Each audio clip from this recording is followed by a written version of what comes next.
শেখ হাসিনা এবং আসাদুজ্জামান খান কামাল সাহেবের বাংলাদেশে তাদের সমস্ত সম্পত্তি ক্রোক করা হয়েছে, বাজেয়াপ্ত করা হয়েছে।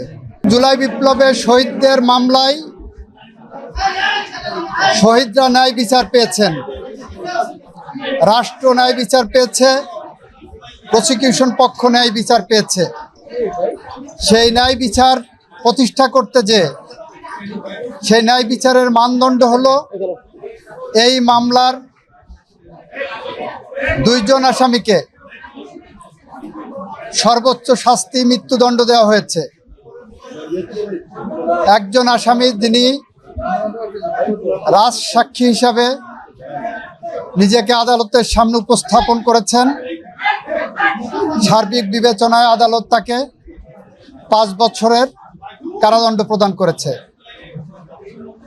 আমরা মনে করি শহীদদের প্রতি, দেশের প্রতি, এদেশের মানুষের প্রতি, গণতন্ত্রের প্রতি, সংবিধানের প্রতি, আইনের শাসনের প্রতি এবং আগামী প্রজন্মের প্রতি দায়বদ্ধতা পরিশোধের স্বার্থে এ রায় একটি যুগান্তকারী রায়।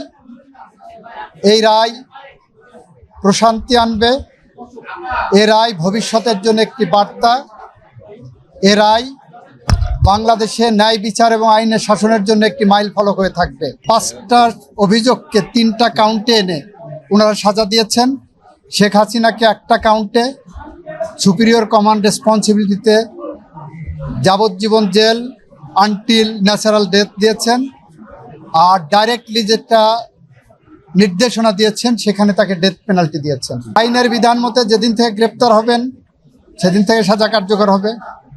এটা রাষ্ট্র আইনিভাবে যা যা করণীয় সব করবে। এই মামলায় শহীদদের পরিবারকে, আহতদেরকে ক্ষতিপূরণ দেওয়ার জন্য একটা নির্দেশনা আদালত দিয়েছেন। আওয়ামী লীগ নিষিদ্ধের প্রশ্নে এই মামলা বলেছেন, এই আদালত বলেছেন এই মামলার মধ্যে আওয়ামী লীগ নিষিদ্ধের ইস্যু ছিল না বলে ওই বিষয়ে ওনারা কোনো কমেন্ট করেননি। শেখ হাসিনা এবং আসাদুজ্জামান খান কামাল সাহেবের বাংলাদেশে তাদের সমস্ত সম্পত্তি ক্রোক করা হয়েছে, বাজেয়াপ্ত করা হয়েছে। রায় বাস্তবায়ন আইনি পথেই হবে, আইনসঙ্গতভাবেই হবে। বেআইনি বা আইনসঙ্গত নয় এরকম কোনো পথ সরকার অবলম্বন করবে না। পলাতক থাকা অবস্থায় আপিল করার সুযোগ বাংলাদেশে না বিশ্বের কোনো দেশে আছে বলে আমার জানা নেই। বাংলাদেশ সরকার আইনসঙ্গতভাবে যত রকম পদক্ষেপ আছে সবগুলো নেবে বলে আমরা মনে করি। সেক্ষেত্রে কি রায়ের কপি পাঠাতে হবে কিনা, অথবা সরকারের হাতে রায়ের কপি যাওয়ার পর সরকার এই রায় কার্যকর করার জন্য কোথায় রায়ের কপি পাঠাবেন, কি পদক্ষেপ নেবেন, সরকার এটা আইনি পর্যালোচনা করে সেটা নেবেন।